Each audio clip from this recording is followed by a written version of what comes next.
Welcome, everyone. It's my pleasure to welcome you to this Tom Sargent Memorial Lecture, which, as you know, takes place every year. And here we are in 2024 doing it again. Basically, the foundation of this charity dates back to 1957. And the great inaugurator of it and person who founded it was Tom Sargent, who was our first secretary, as we call the role that now is held by Fiona as our chief executive.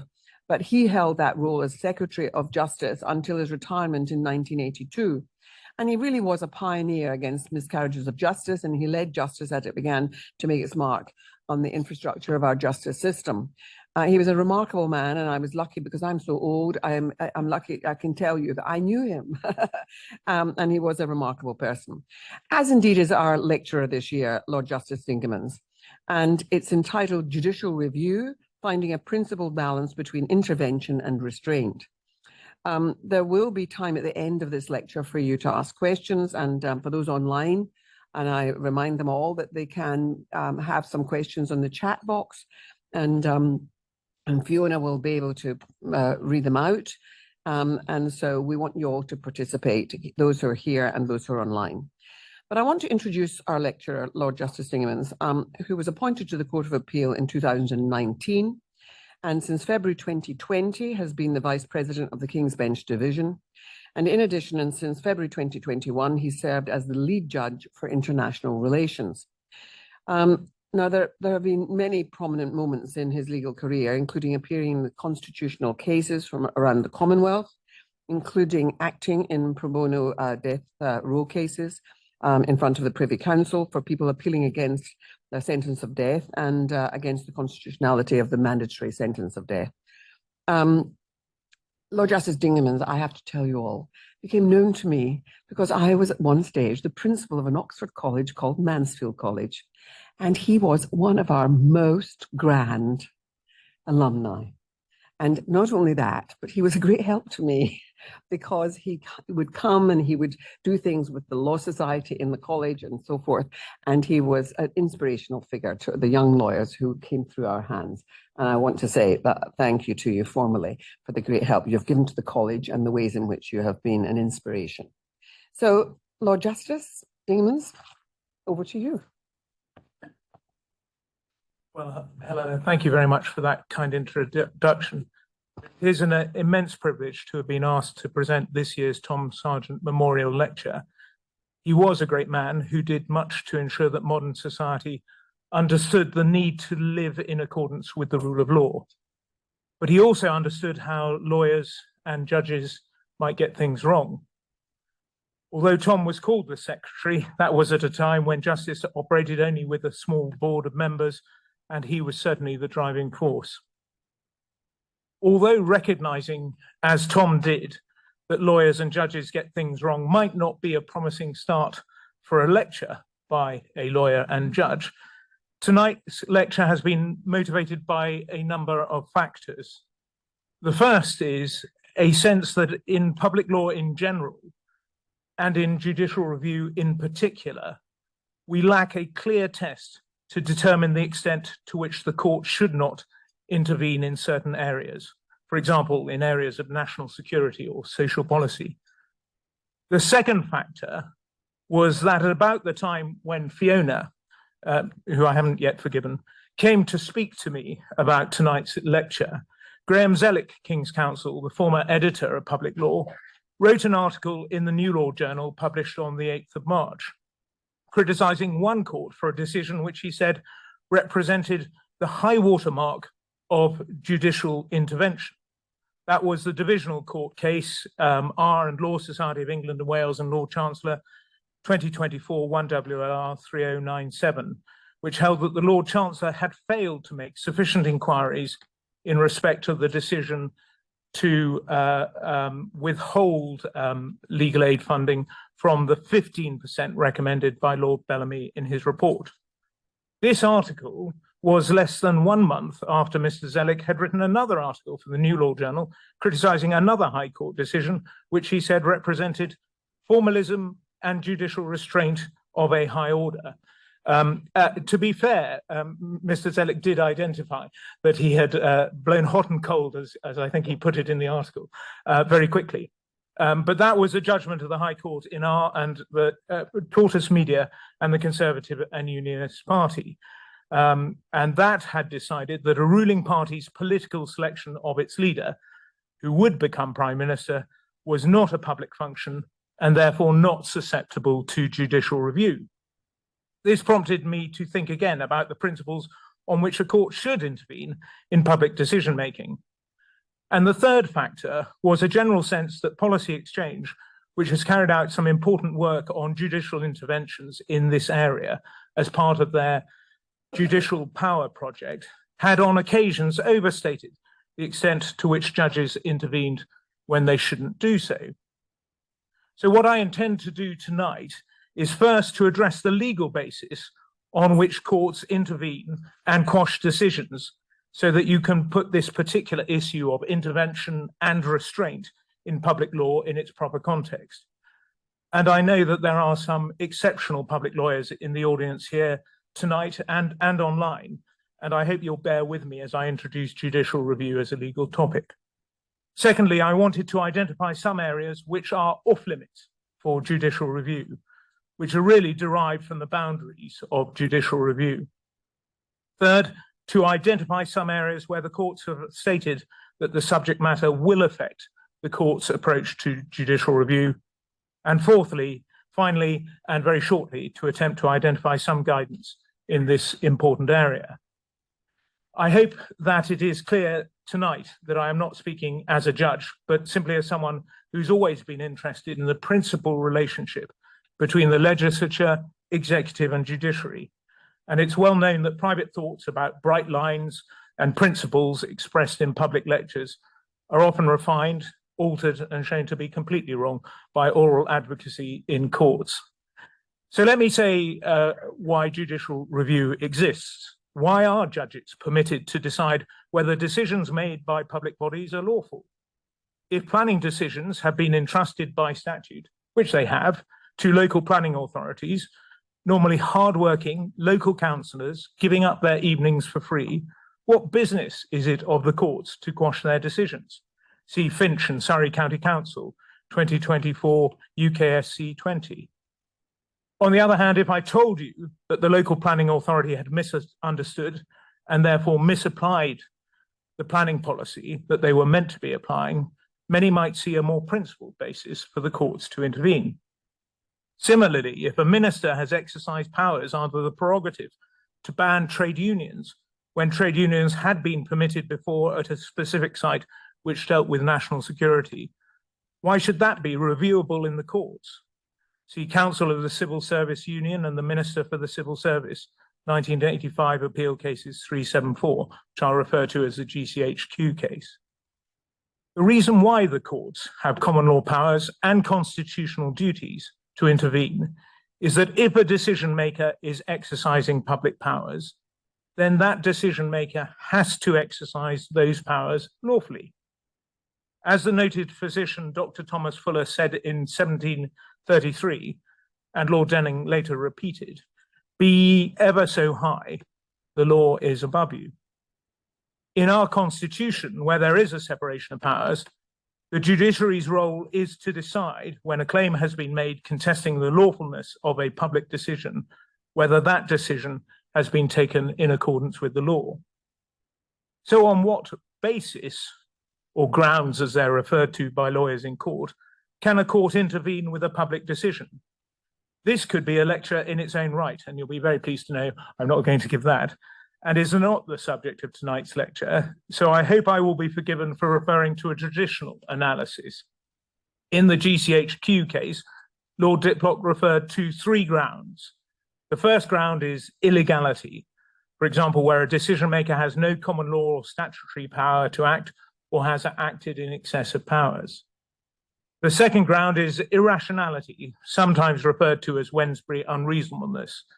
A decision may be challenged as irrational if, as was held by the Court of Appeal in Associated Provincial Picture Houses and Wensbury Corporation, it is so unreasonable that no reasonable authority could ever have come to it. That was a case where the court rejected the cinema's argument that a condition in a license permitting Sunday opening but requiring children under 15 to be denied admission was so unreasonable and therefore unlawful.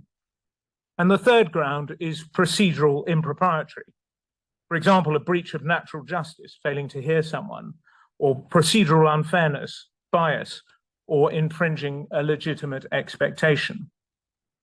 In R and North and East Devon Health Authority, ex parte Cochrane, 2001 Queen's Bench 213, the court held that a claimant who was a severely disabled person and who'd been moved from a hospital to an NHS nursing home, catering for those who were severely disabled, and after being promised that it was her home for life, was entitled to hold the NHS to that promise in the absence of an overriding public interest to justify closure.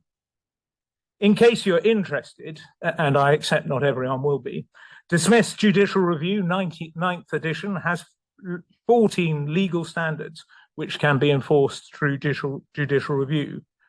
These give a considerable level of particularity.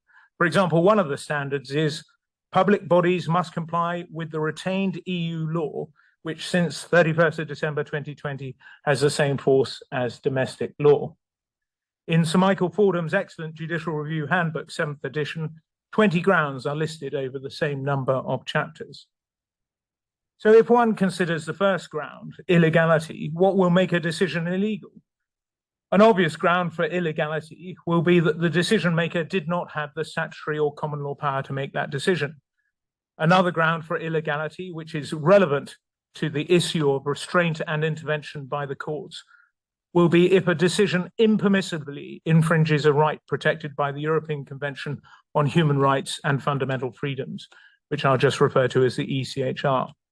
That was, as is well known, given domestic effect by the Human Rights Act 1998. Deciding whether there is an impermissible infringement of such a right involves what has been called a proportionality review. In the context of such rights, any interference must comply with the principle of legality, pursue a legitimate aim, and be proportionate.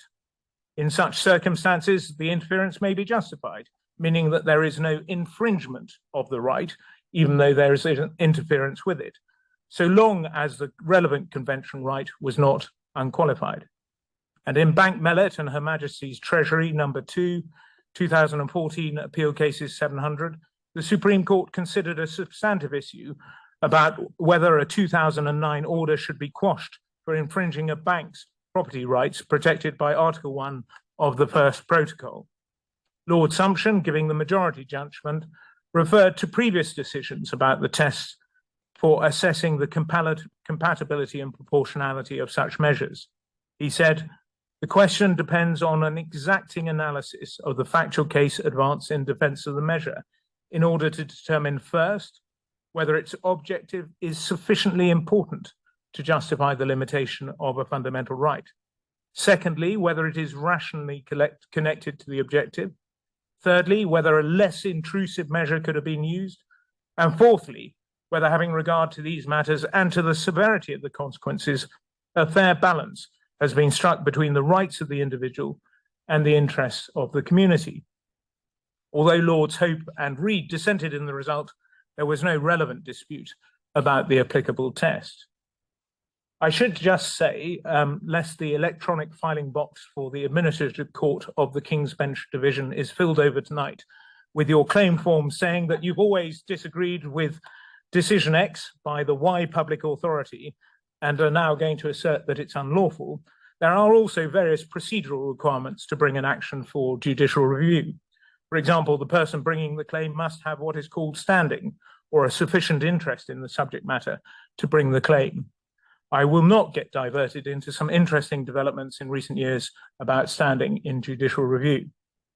So let me turn to some clear limits. Having set the scene, I return to the main issue, which is when the courts in judicial review cases should intervene and when they should not. There are some bright lines about what is off limits for courts in claims for judicial review. The first set of boundaries are those set by the limits of judicial review itself. I always think of these outer limits a bit like a boundary in cricket. But nowadays, with the America's Cup going on, it seems to me they're a bit like the graphics on the sailing area boundary that you see imposed on the YouTube and television coverage. You can't see them on the water, but you cross them at your peril. The first such boundary is that judicial review exists only for public bodies and those exercising public functions. The courts might become involved in private law actions about private agreements between disputing parties, but this will be a matter not for judicial review.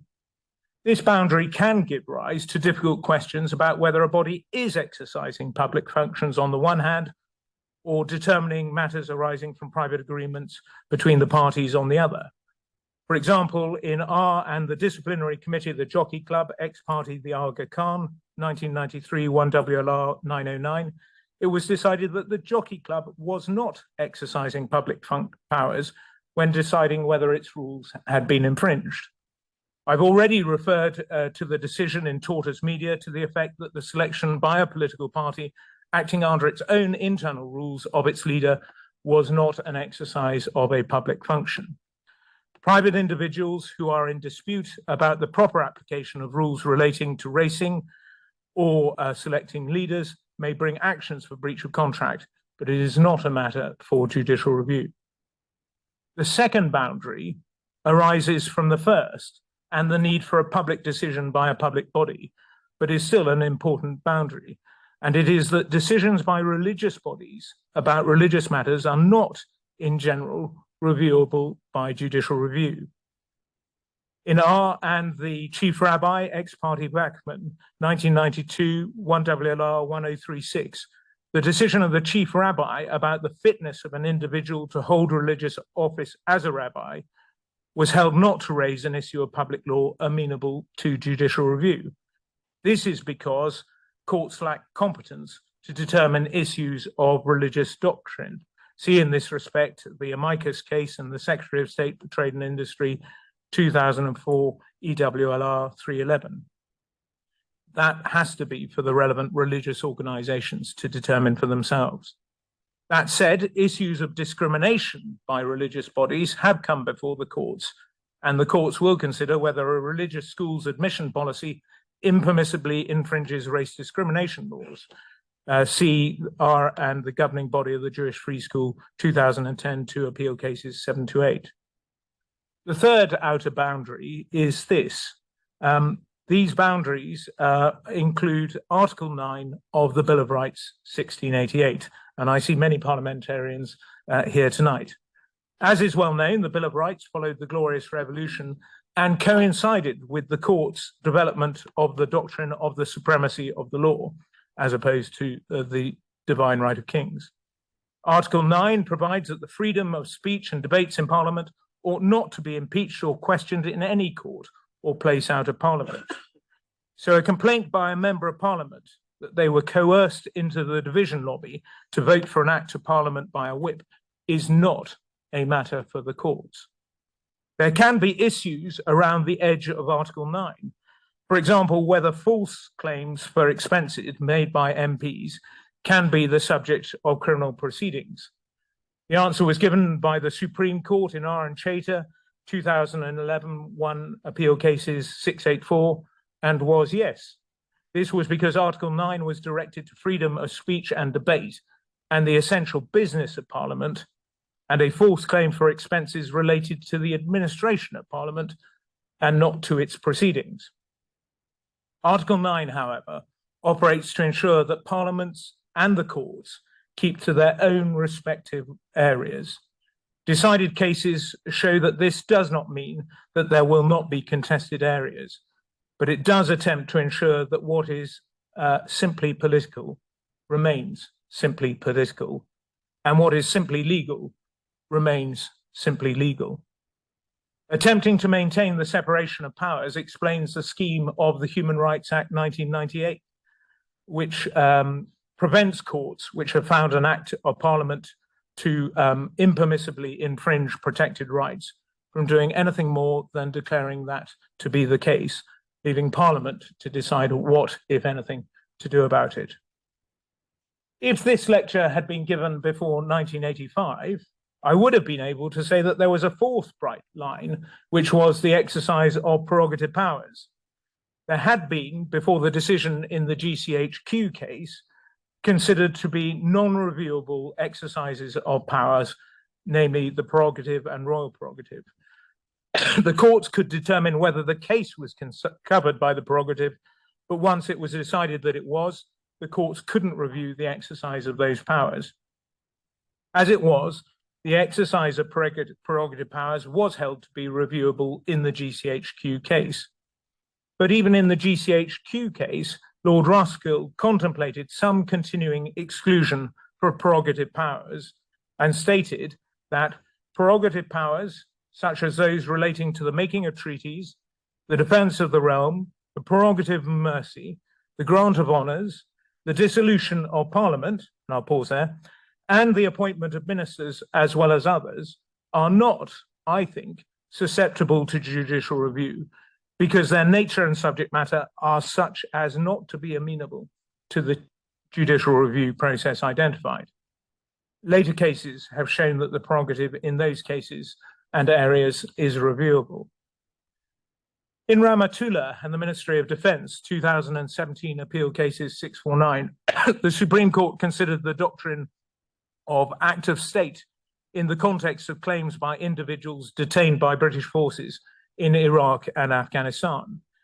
In the course of that review, Baroness Hale said at paragraph 15, having referred to the GCHQ, that after the decision in GCHQ, it had been held that the exercise of executive power might be excluded from the scope of judicial review, not because of where the power came from, statute or prerogative, but because of its subject matter. Reference was made to certain acts of high policy, which by their very nature are not subject to judicial review. Things have moved on from there as well. As is well known, there was a dispute about whether the exercise of advice given by the Prime Minister in 2019 to Her Majesty the Queen to prorogue Parliament was justiciable and therefore subject to judicial review. This exercise of prerogative power was one of the categories of the prerogatives suggested by Lord Roskill in the GCHQ case to be not susceptible to judicial review. The Court of Appeal in England and Wales held that the Prime Minister's decision was not justiciable and reviewable because there was no standard against which this exercise of the prerogative power giving rise to the decision could be judged. The Supreme Court, however, held in Miller and Prime Minister 2020 AC 373 that the decision was justiciable.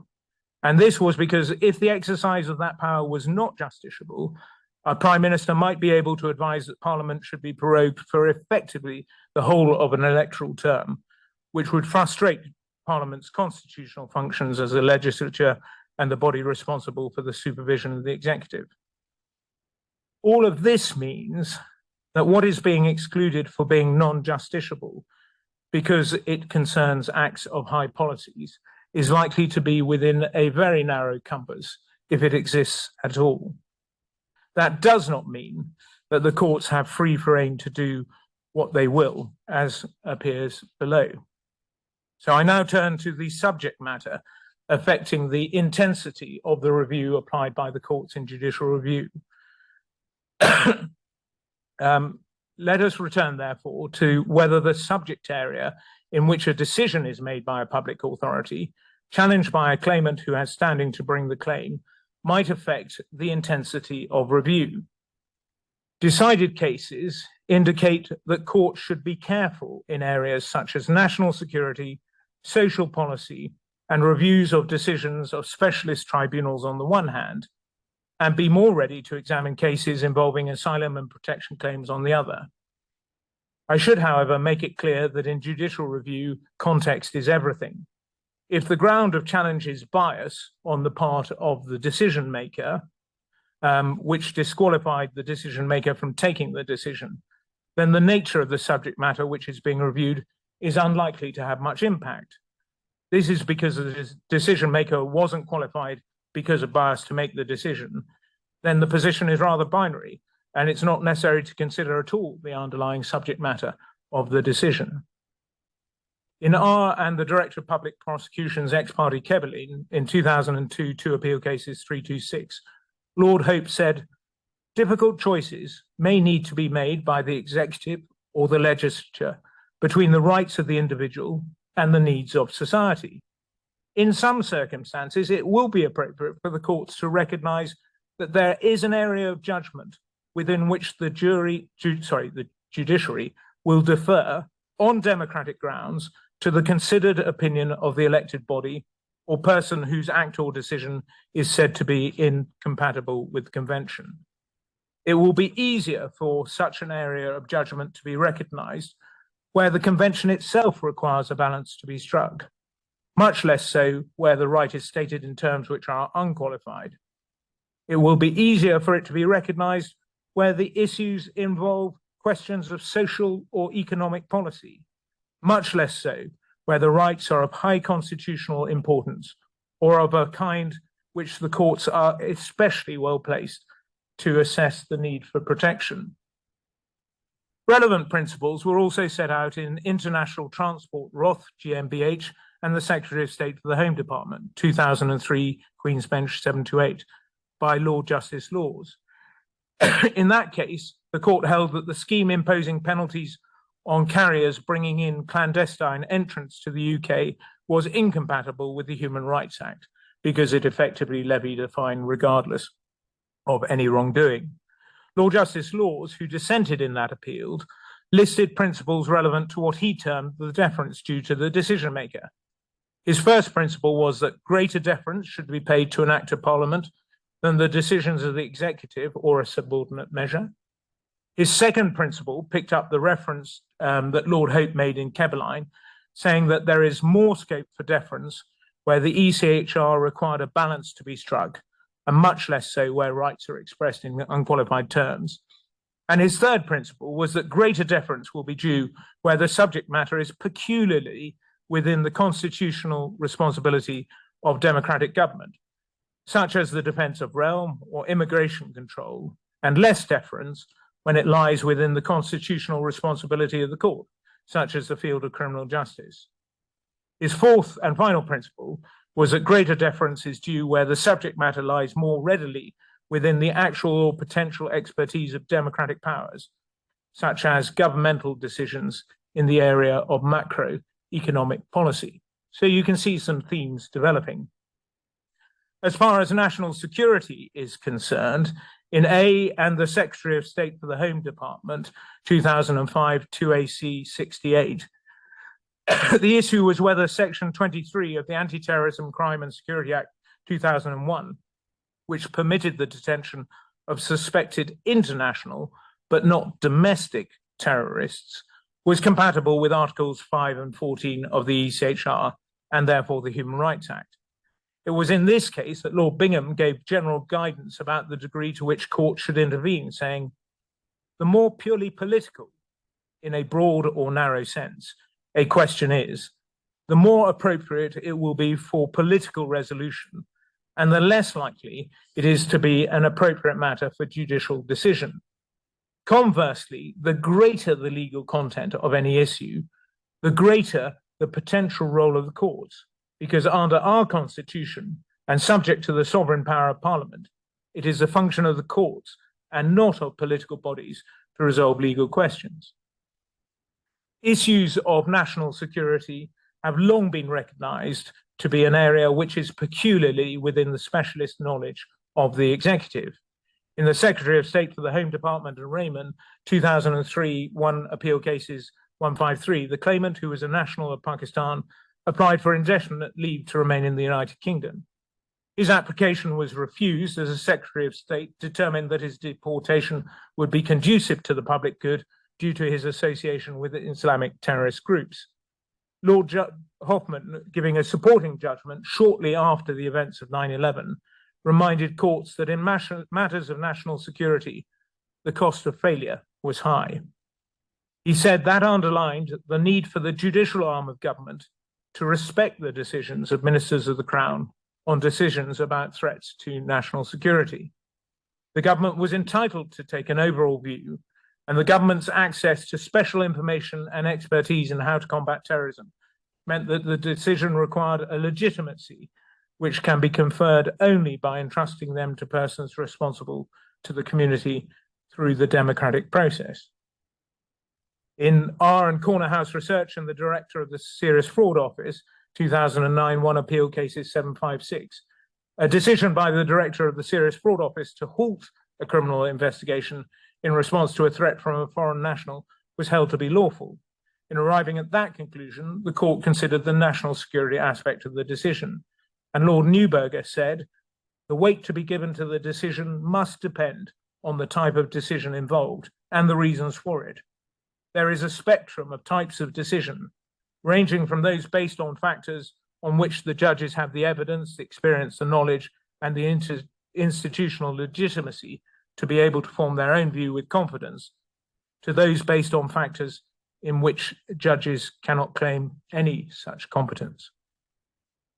So far as social policy is concerned, in R and Pretty and Director of Public Prosecutions, 2002 1 Appeal Cases 800, the House of Lords considered the issue of assisted dying in the context of a claim requiring the Director of Public Prosecutions to give an undertaking not to prosecute members of a family for assisted suicide. Lord Bingham said the issues raised by the appeal are the subject of profound and fully justified concern to very many people. The questions whether the terminally ill or others should be free to seek assistance in taking their own lives, and if so, in what circumstances and subject to what safeguards, are of great social, ethical, and religious significance, and are questions on which widely differing beliefs and views are held, often strongly. The task of this committee, and he was referring to the Judicial Committee of the House of Lords, in this appeal, is to ascertain and apply the law of the land as it is now understood to be. Issues of social and economic policy were considered by the Supreme Court in RSC and the Secretary of State for Work and Pensions, 2019 1 WLR 56987. Lord Reid said, in matters of social and economic policy, the democratically elected branches of government are in principle better placed than the courts to decide what is in the public interest.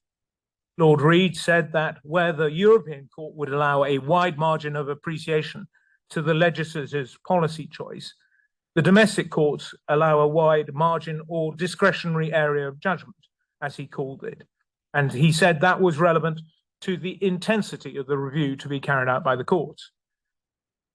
Lord Reid recorded that a low intensity of review is generally appropriate, other things being equal, in cases concerned with judgments of social and economic policy in the field of welfare benefits and pensions, so that the judgment of the legislature will generally be respected unless it is manifestly without foundation.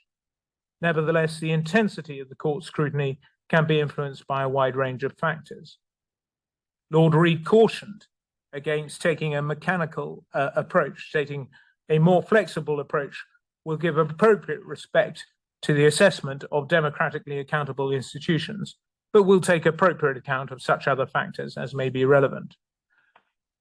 This approach was followed by the Court of Appeal in Aviva and Secretary of State for Work and Pensions, 2022 1 WLR 2753, where insurers had sought declarations of incompatibility in relation to provisions of the Social Security Recovery Benefits Act 1997, which required payment in full of recoverable benefits, even where the relevant insured had only been partially responsible for the onset of the claimant's industrial disease. It was noted at paragraph 91 that the 1997 Act was an instrument of economic and social policy. The court, which for various reasons had to undertake again the proportionality analysis, stated that it was still required to carry out an exacting, careful analysis, giving appropriate respect to the assessment of Parliament on the issue of economic and social policy. One area where intensity of review has been debated includes proportionality assessments when considering measures which interfere with property rights protected by Article 1 of the First Protocol. There had been suggestions that at each stage of the proportionality assessment, the court should consider only whether the legislature's assessment was manifestly without foundation. That was a phrase which itself was taken from a decision of the European Court of Human Rights in James and the United Kingdom.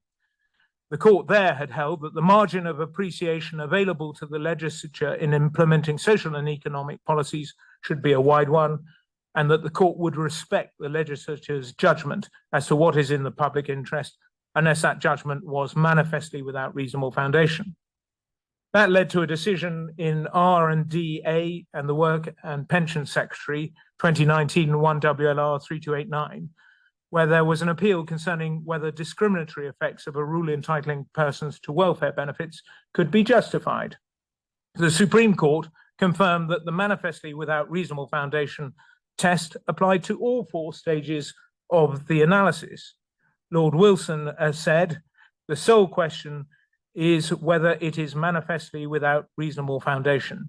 Let there be no future doubt about it, which lasted for about 2 years until the decision in R&SC. And then at paragraph 115 of that judgment, Lord Reid identified that a wide margin is usually allowed to the state when it comes to general measures of economic or social strategy, but the court must make a balanced overall assessment, and that there was a need to adopt a nuanced approach which enables account to be taken of a range of factors which may be relevant in particular circumstances, so that a balanced overall assessment can be reached. As Lord Reid said, there is not a mechanical rule that the judgment of domestic authorities will be respected unless it is without reasonable foundation. There's one other particular area where the courts have always said they will defer or give a wider margin of appreciation or discretionary area of judgments, and that's the judgments of specialist tribunals. In R and Lord Saville and Newdigate, ex parte A, so a claim arising from the Saville inquiry into Bloody Sunday, 2001 WLR 1855, there was a challenge to the decision of the inquiry not to grant anonymity to soldiers against whom there were recognized threats. And it was said the courts have to bear in mind at all times that members of the tribunal have a much greater understanding of their task than the courts. However, subject to the courts confining themselves to their well-recognized role on applications for judicial review, it is essential that they be prepared to exercise that role, regardless of the distinction of the body concerned and sensitivity of the issues involved. And in fact, the decision was quashed and they were granted anonymity. Similar cases on tribunals have followed, and Lord Carnworth in Hopkins Homes and Secretary of State for Communities and Local Government, 2017 1 WLR 1865, stated that this principle extended to special planning inspectors and that courts should at least start from the presumption that they will have understood the policy framework correctly. And of course, all courts will start from the proposition that the decision was lawful. But of course, it may not take very much for claimants to show that that was wrong. By way of contrast, there are some areas where the subject matter has been said to justify a closer consideration of the decision. Ex parte Smith, 1996, Queen's Bench 517, was said to be the start of the jurisprudence requiring anxious scrutiny to be applied to decisions involving asylum and protection claims. An illustration of this principle in practice was ex parte Javed, where the courts held 2002 QB 129, where the courts held that subordinate legislation which had been approved by affirmative resolution in both houses of parliament was reviewable, and that the minister had acted irrationally when he made a statutory instrument designating Pakistan as a country in which there was at that time no risk of persecution, which went against all the evidence showing risks of persecution to both women and Ahmadis.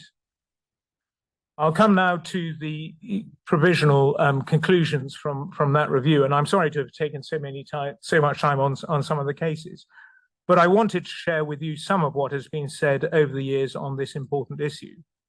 It does seem to me that it is possible to identify some guidance beyond saying, as will always be the case, that context is everything and much will depend on the nature of the challenge.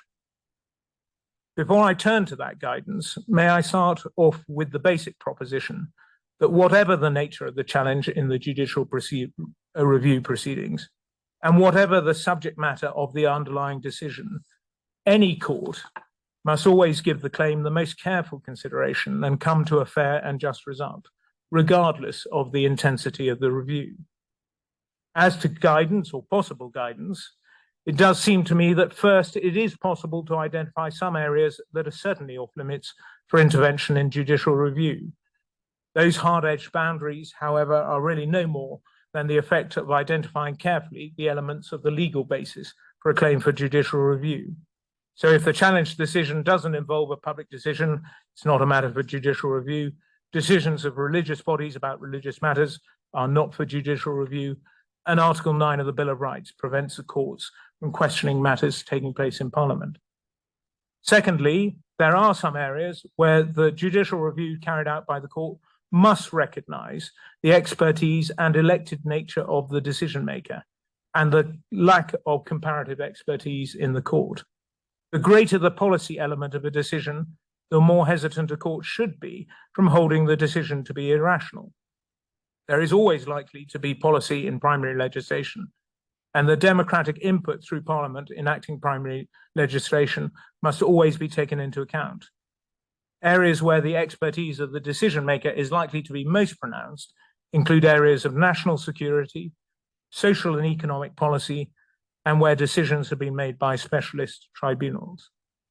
Thirdly, there remain some subject matters which call for a closer review of the decision. These include areas where asylum and protection claims have been made, or the effect of a decision is to interfere with fundamental rights, or issues of criminal law are engaged. Thank you very much for your kind attention.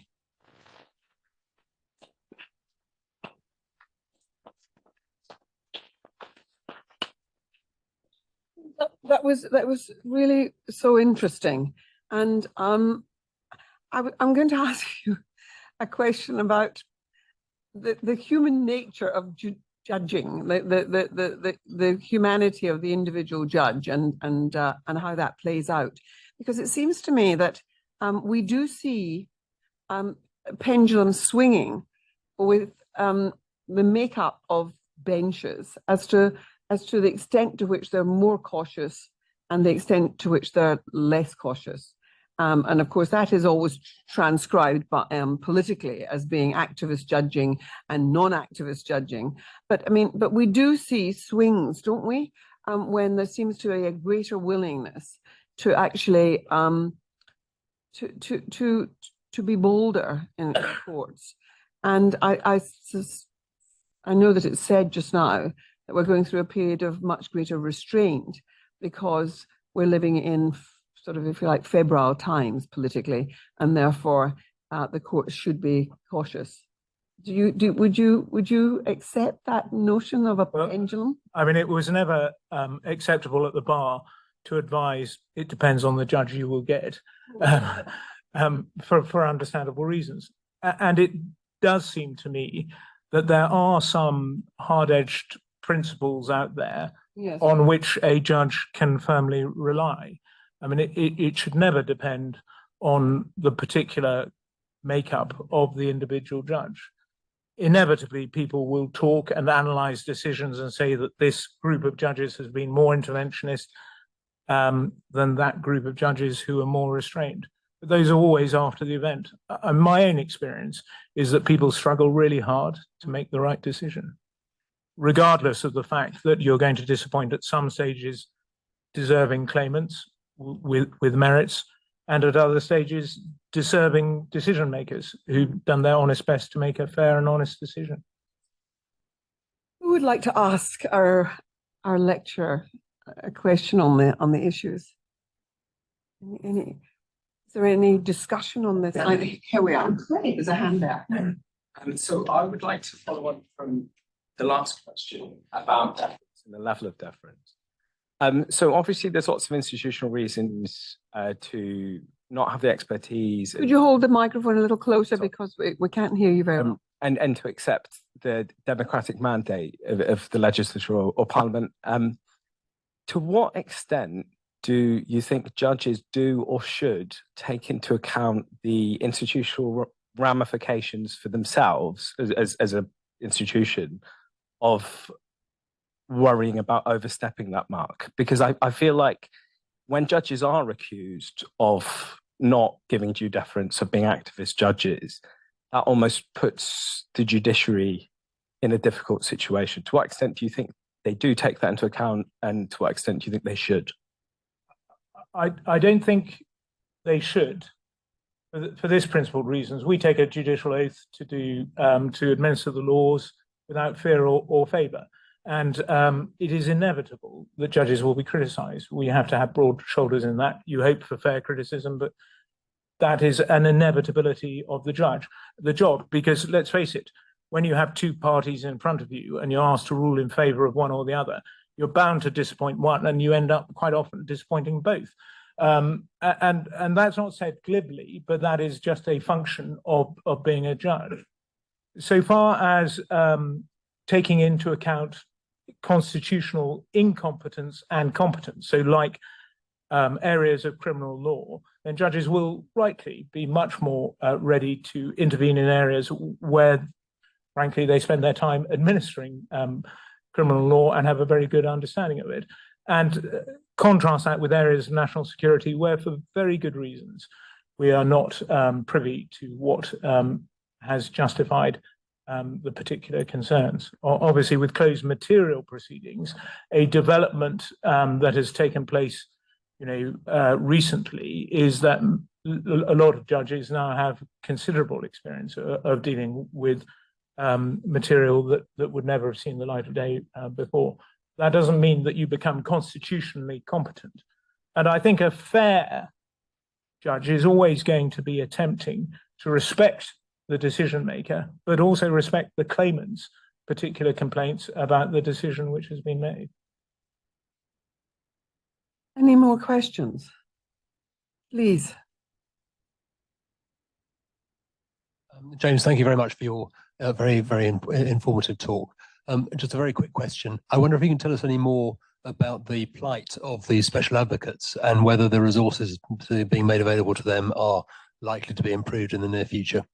The short answer is no. It's not a matter for judges, as it were. I mean, as is well known, there's been quite a lot of publicity in relation to that. That's not a matter on which I know any more than you do. I'm very happy to say. Over there was a hand.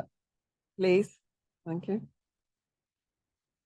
In terms of what you were saying at the beginning about there being some bright lines, could you say a bit more about whether you think there might be still an area that is completely non-susceptible to review, such as the dissolution of Parliament or making of treaties, or whether Miller 2 basically means no? I think there are bright lines that arise from judicial review itself. So, for example, you've got to have a public decision, but obviously dissolution of Parliament is always likely to be accepted to be a public decision. There is that partly obiter comment that Baroness Hale made about matters of high policy not being justiciable, but that was in the context of claims being made by combatants, as they were later found to be, against the British Army. And that is an area where inevitably matters might be justiciable, but not necessarily in judicial review. So I think if there are any excluded areas, they're likely to be very limited, other than those which come from the elements of judicial review itself. But once you are in the scope of judicial review, then of course you have to have regard to those matters which the modern wording is talk about factor into the intensity of review. Although I do know that some judges get very irritated with the idea that even if you're in an area where it is not an intense review, they are doing anything other than looking extraordinarily hard at what is the right decision. And anything which gives the false impression that they're not is something that some judges think is to be deprecated. Is there anyone else who'd like to come in? Please. Again, same row. defense of the realm is generally accepted as an area where judicial review doesn't go, but I'm just wondering, does the justification for that really stand up? We have international law of armed conflict, which is something that judges are experts in and could make decisions on. Well, even defense of the realm has, the past has been sold on that. You've had a number of decisions arising out of the Iraq War, for example, the protections available to soldiers, whether or not there have been infringements of their rights, the rights of combatants. So I think it is justiciable, but again, the courts will play particular regard to their lack of competence when you are talking about defense of the realm. I mean, in some respects, it gets treated a bit with national security. Defense in the realm, national security are justiciable, but courts must understand the limitations on their own role. Another of those areas for anxious scrutiny. Please, someone over there. Yes. If you'd excuse me, please, chartered accountant, not a lawyer. Well, I'm very glad to hear that. Actually, some of these questions are quite difficult. Would you please mind saying something? Clearly, the courts themselves are prime territory for judicial review. Can you please say something about the preservation of the integrity of the relationship as between the judiciary and counter functions, where judges are prima facie debarred, particularly with reference to embargoed material and to the contents of a claim form, for example, which has not yet been issued? And this is a very pragmatic question. I think it's too detailed a question for the general discussion that we're having now about the parameters of judicial review and the circumstances in which a judge is sort of required to sort of be cautious as distinct from protective. You know, I don't think it's a helpful question. Speak privately after the yes, event. I don't. Yes, it's simply that you end up in the admin court. That was my point. Well, you do end up in the administrative court, but I mean that is also for good constitutional reasons. Every King's Bench judge is not automatically appointed to sit in the administrative court. They have to have training before they are able to sit there. And the process of judicial review means that there are a tremendous number of claims that are issued in the administrative court, and you need a separate division of the King's Bench division to deal with that. But I mean, one day you might be sitting as a King's Bench judge hearing contractual disputes or defamation claims, and then the next week you'll be in the administrative court. Thank you. Sarah. Public understand, the wider public understand the nature of your planning case, or sorry. Do you think the wider public understand the nature of judicial review sufficiently? You talked about a planning case. Of course, there was the famous dissolution of Parliament. Do they understand that the judges are making a decision not on the substance of the issue, whether you like the planning or not, or whether you like dissolution of Parliament, but on the legality and the fairness and so on of the decision? And does the press help at all in understanding of the nature of JR? The short answer is I think some members of the public do, but one reason why I was happy to accept Fiona's kind invitation was that this is an opportunity to share some detail that unless you're a really boring lawyer, and that's not to be rude to some of the lawyers in the room, you're unlikely to get into. But I have to say, there are some lawyers themselves who will consider a claim for judicial review to be an opportunity to revisit the merits of a decision they don't like. I mean, the courts are not there to remake the decision. That's not our constitutional function. We are simply there to audit the legality of the decision making. And of course, as I said in answer before, sometimes I make you very popular, but very frequently it make you very unpopular. But that's in some respects the nature of the job. Yes, over there. Thank you. You briefly mentioned policy exchange and the Judicial Power Project. Do you have any comments about their general aims and objectives of that project, which, apart from the fact that they've been hostile to judicial review, in the long term, do you have any other predictions or comment on that? Not really. I mean, it's not really for serving judges to comment on other people's work on whether judges are getting it right or wrong. Safe to say this, that to the extent that they have encouraged public debate and public understanding, then frankly, I think that's a good thing. I might not agree with everything that they've written, fine, that doesn't really matter. But at least they are discussing and talking about these areas. You can be sure that they'll have a different view now that there's a different kind of government, and suddenly will become very enthusiastic about judicial review, I suspect. Who else would like to come in? Yes? Veronica. Veronica's one of our team and one of our young lawyers. Yes, please. hello, I'm a fellow justice. So my question would be, I think there's been some academic discussion at least about the evolution of the UK constitution in the past 2 decades, especially with things like the Constitutional Reform Act, with the enactment of Human Rights Act. There's been a lot of changes.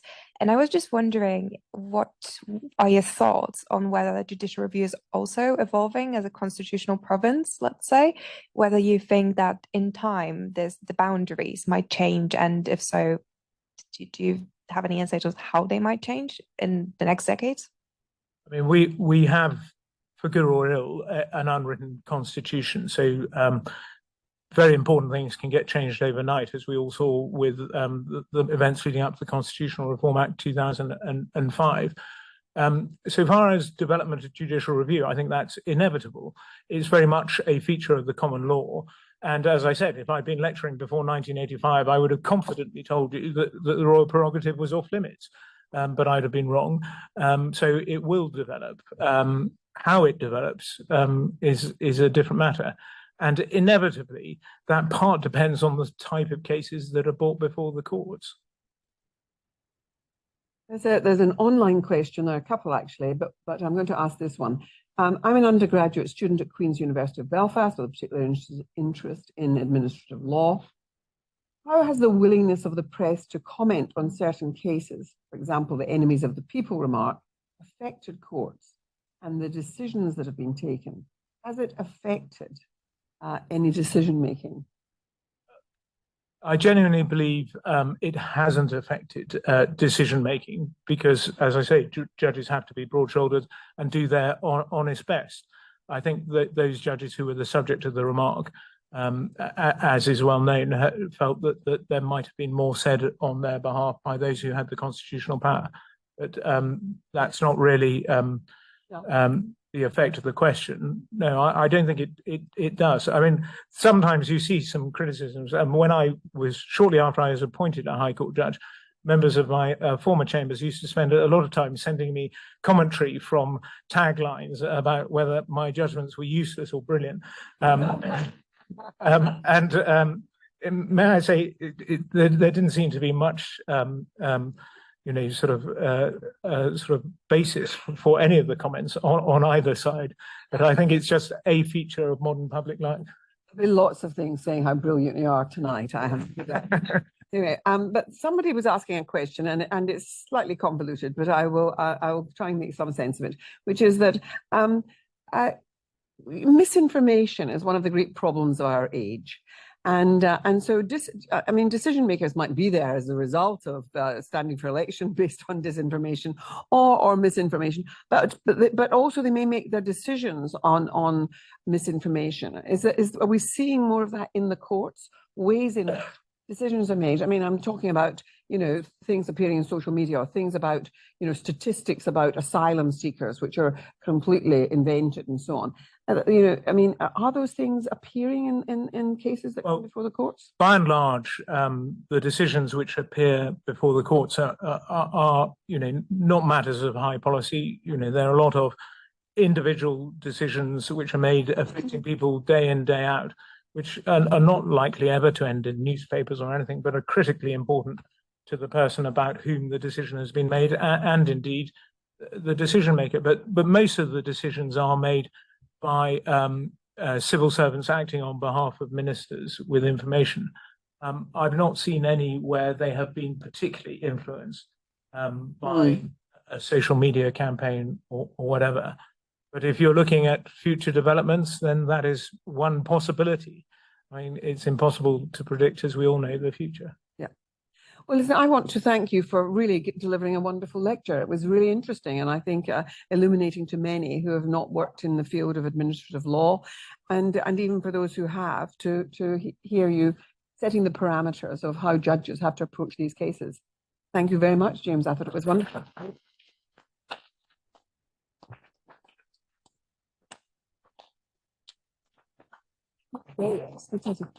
I want to thank all of you for coming here tonight, and I want to just now make a special plea to you. I want to remind you of the importance that Justice is a charity, it's a cross-party entity, and the impact it's had over the years has been incredible, and we continue, I think, to do important work. As with most charities, fundraising is a blooming hard business. And we are very lucky at the moment because somebody has basically afforded us with a donation which can be matched.